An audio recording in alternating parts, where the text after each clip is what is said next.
Hi hello എല്ലാവർക്കും സുഖമാണല്ലോ അല്ലേ. ഇന്ന് നമുക്ക് ചേമ്പിൻ്റെ തണ്ടും ഇലയൊക്കെ തോരൻ വയ്ക്കാവേ. നമ്മൾ ഈ കർക്കിടകത്തിൽ ചേമ്പല വെച്ചില്ലായിരുന്നു, അതുകൊണ്ട് ഞാൻ ഇന്ന് വെക്കുന്നത് നിങ്ങളെ കൂടെ കാണിക്കുന്ന കേട്ടോ. ഇത് ചീരച്ചേമ്പാണ്, ഇത് ചൊറിയത്തൊന്നുമില്ല കേട്ടോ. പിന്നെ ഈ ചേമ്പിന് ഒരു പ്രത്യേകതയും കൂടെ ഉണ്ട്, ഇതിൻ്റെ ചോട്ടിൽ നമുക്ക് വിത്തൊന്നും ഉണ്ടാകത്തില്ലേ. ഇത് ചോട്ടിൽ നിന്ന് പുതിയ തൈ പൊട്ടി മുളച്ച് ഇങ്ങനെ വരത്തുള്ളൂ കേട്ടോ. ഇത് എനിക്ക് പണ്ട് കുറേ കാലം മുന്നേ ഒരു ചേച്ചി തന്നായിരുന്നേ, അത് നമ്മളിവിടെ കുഴിച്ച് വെച്ചിട്ട് ഇത് ഇപ്പോഴും ഉണ്ട് കേട്ടോ. കുറേ കാലമായി ഇഷ്ടംമാതിരി ഉണ്ട്. നമ്മുടെ ഈ പുതിയ പുതിയ തൈകളാക്കി ഒരുപാടാക്കി വെച്ചിട്ടുണ്ട്.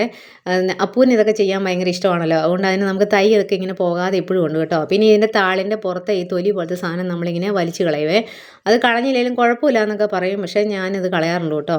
ഇത് ഈ ചേമ്പ് ഞാനിങ്ങനെ കാണിക്കുന്ന പോലെ ഈ ആദ്യമായിട്ടൊക്കെ ചെയ്യുന്ന പിള്ളേരൊക്കെ ചെയ്യുന്നുണ്ടെങ്കിലേ ഇത് കയ്യിൽ ഉപ്പോ എണ്ണയൊക്കെ തേച്ചിട്ട് ഉണ്ടാക്കാവുള്ളൂ കേട്ടോ. പുതിയ ആൾക്കാരൊക്കെ ചെയ്ത് പഠിക്കുന്നവരൊക്കെ കാണുമല്ലോ. ഞാൻ പറയാൻ കാരണം ഞാൻ ഒത്തിരി കാര്യം യൂട്യൂബിൽ നോക്കിയാണ് പഠിച്ചത് കേട്ടോ, ഈ പാചകങ്ങളൊക്കെ. അതുകൊണ്ട് ഞാനങ്ങനെ പറഞ്ഞതാണ്. അപ്പം നമ്മൾ പറഞ്ഞതേ ഉള്ളൂ, ചൊറിയുമെന്ന് നല്ലപോലെ ചൊറിയുവേ ഈ ഇലയാന്ന് പറഞ്ഞാലുവേ. അപ്പോൾ ഇതുപോലെ ഇങ്ങനെ തണ്ടൊക്കെ ഇതുപോലെ ചെറുതായിട്ട് ഇങ്ങനെ കൊത്തി അരിഞ്ഞിങ്ങനെ എടുക്കും കേട്ടോ. അതുപോലെ ഇതിൻ്റെ ഇലയാണേലും കൂട്ടി പിടിച്ച് തീരെ നൈസായിട്ട് വരുന്ന പോലെ ചെരിച്ചും ഒക്കെ അരിഞ്ഞു കഴിഞ്ഞാൽ അത് തീരെ പൊടിയായിട്ട് കിട്ടും. ഇല്ലെങ്കിൽ നൂഡിൽസ് പോലെ ഇങ്ങനെ നീണ്ടിരിക്കും കേട്ടോ. പിന്നെ നമുക്ക് ഇതിനകത്ത് ആവശ്യം എന്ന് പറഞ്ഞു കഴിഞ്ഞാൽ ചുമന്നുള്ളി തന്നെ എടുക്കണേ. സവാള എടുത്താൽ അത്ര ടേസ്റ്റ് ഒന്നുമില്ല കേട്ടോ.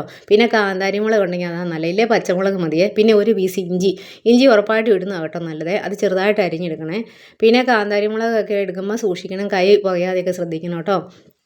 പിന്നെ ആവശ്യത്തിനെന്ന് പറഞ്ഞാൽ ഈ നമ്മൾ ഈ അരിഞ്ഞ് വെച്ചേക്കുന്നതിൻ്റെ എല്ലാം കുറേ താഴെ നിൽക്കുന്ന പോലെ തേങ്ങ ഇട്ടാൽ മതിയേ. പിന്നെ നമുക്ക് ഇതിൻ്റെ അകത്തോട്ട് മഞ്ഞൾപ്പൊടിയും ആവശ്യത്തിന് എന്ന് പറഞ്ഞാൽ ഒത്തിരി താഴ്ന്ന് നിൽക്കുന്ന പോലെ ഉപ്പിട്ടാൽ മതി കേട്ടോ. കാരണം ഈ ഇലയ്ക്കൊക്കെ പെട്ടെന്ന് ഉപ്പ് പിടിക്കുവേ, അപ്പോൾ അതങ്ങ് കുഴഞ്ഞു പോകില്ല. പിന്നെ എണ്ണ ഒഴിച്ച് കടുകൊക്കെ പൊട്ടി കഴിയുമ്പോൾ ഒരു ഇച്ചിരി അരിയും കൂടെ ഇട്ട് പൊട്ടിച്ചെടുക്കുവേ. അത് ഇഷ്ടമുണ്ടെങ്കിൽ ചെയ്താൽ മതി കേട്ടോ. പിന്നെ ബാക്കി നമ്മൾ ചെയ്ത് വെച്ചേക്കുന്ന ചേരുവകളെല്ലാം കൂടെ കൂടിയിട്ട് നല്ലപോലെ ഇളക്കി യോജിപ്പിച്ച് വെച്ച് ഒരു 3 മിനിറ്റ്, ഏറ്റവും കൂടുതൽ 3 മിനിറ്റ് മതിയേ, മൂടി വെച്ച് കുക്ക് ചെയ്യണേ. ഇത് കഴിഞ്ഞ് കഴിയുമ്പോൾ അത് കണ്ടോ, ഇതിപ്പോൾ നല്ലപോലെ സെറ്റായിട്ട് തന്നെ വന്നിട്ടുണ്ട്. 3 മിനിറ്റൊക്കെ ആയപ്പോഴത്തേനും അത്ര നേരം വേണ്ട, നല്ല അടിപൊളിയായിട്ട് വരുവേ. ഇനി നമ്മളിത് മൂടരുത് കേട്ടോ. ഇനി മൂടി കഴിഞ്ഞാൽ എന്ന് പറഞ്ഞു കഴിഞ്ഞാൽ ഈ മൂടുമ്പോൾ ആവി ഉണ്ടാവുമല്ലോ, ആവി കൊണ്ട് നമ്മുടെ ഇത് കറി മുഴുവൻ കട്ട പിടിച്ചിരിക്കുക വെള്ളം കൊണ്ട്. അപ്പോൾ അതുകൊണ്ട് മൂടാതിരിക്കുകയെന്നല്ല, ഇപ്പോൾ കറക്റ്റ് വേവിലാണ് വന്നേക്കുന്നത്. ഈ വെന്ത് വാങ്ങാറാകുമ്പോൾ നമ്മൾ ഒരു തണ്ട് കരിയാപ്പില കൂടെ ഊരിയിട്ട് വെച്ച് ഒന്നുകൂടെ ഒന്ന് ഇളക്കി യോജിപ്പിച്ചെടുത്താൽ നമ്മുടെ കറി റെഡിയായി കേട്ടോ.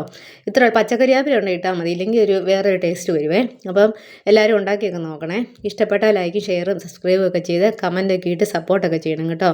നല്ല അടിപൊളി സൂപ്പർ ടേസ്റ്റാണ്. പിന്നെ ഇതിൻ്റെ കൂടെ മോര് കറിയോ നാരങ്ങ അച്ചാറും ഒക്കെ കൂട്ടി കഴിക്കാൻ നല്ലതാണ് കേട്ടോ.